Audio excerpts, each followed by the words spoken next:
Hello guys, eto guys, nagpre-prepare na naman kami papunta sa market kasi palengke day po ngayon. Yan po, pre-prepare ni Mrs. yung kung mga kakailanganin namin yan.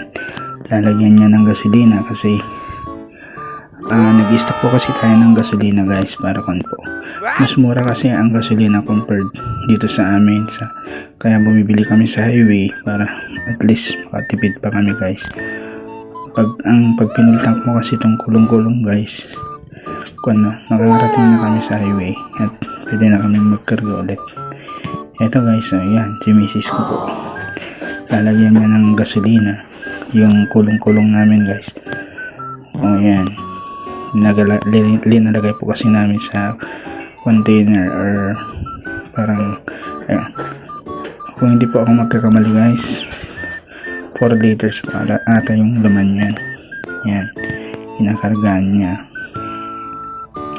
Yan guys, so nag-stop over po kami dito sa may Logac, lalo po dito sa may Shell kasi tawag ng kalikasan si Mrs. Kaya yan, may 7-Eleven na rin dito guys. Medyo nag-upgrade na rin dito. Medyo na rin, nagkaroon na rin ng 7-Eleven unlike before na wala. Kaya medyo na rin, nag-expand na rin yung 7-Eleven dito sa Cagayan Valley. Actually, yan. Dito guys, naman kami. Unang stop over namin, bibili kami ng alak or gin bilog. Yung sikat sa atin, bilog. Guys, saka mga soft drinks yan. Kasi dito kasi, mura po kasi yung ibang items dito. Kaya trace na kasi namin guys yung kanyang mga pagbilan ng mura dito sa amin para at least pang masa po kasi yung price natin para hindi naman po kawawa yung namimili dun sa tindahan namin. Eto guys, nandito na kami sa palengke ng Camalaniugan, Cagayan Valley. Dito po kasi kami bumibili ng ibang paninda at kasi dito po kasi yung bagsakan ng po ng kung gusto mo makabili ng gulay na mura, ganun. Pero may time din na mahal. Katulad dati, ang mahal-mahal ng mga gulay. Pero ngayon, na po, umaba na. Yan. Yan yung suki namin na isa. Yan si nanay, bumibili. Yan, sa kanya kami bumibili ng katulad ng munggo, ganun, or supot. Yan, dito sa loob ng palengke. Konti lang po yung tao ngayon kasi may crisis pa lang po guys. Pero pag panahon na ng anihan, ay naku, ihirap na naman dadaan. Ang dami na namang tao, siksikan na naman guys. Pero ngayon, wala, konti lang yung tao guys. Makita nyo naman po guys, parang walang tao. Ito, pumunta na naman dito sa kabila, suki rin namin to.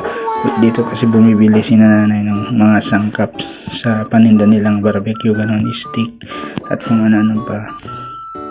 Yan, eto naman guys, sa loob ng grocery, medyo patakaw-takaw or ispat lang tayo ng video, panakaw-nakaw na video lang kasi bawal kasi maispatan yung mga nila, presyo nila kasi for privacy purposes po. Kaya yan po, ispat lang po. Yan, kita nyo naman, kaya parang respect sa kanila.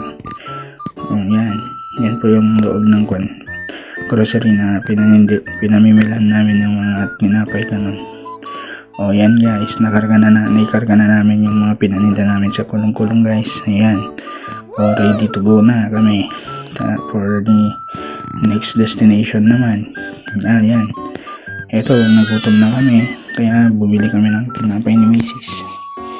para makain. Pero si nanay bumili siya ng walis, naghanap siya ng walis. Ayan, dumaan po kami dito sa Pure Gold guys, kasi may mga bibilin pa kami dito ng mura guys. Kaya nag-drop by pa kami dito kami ngayon sa Pure Gold lalo.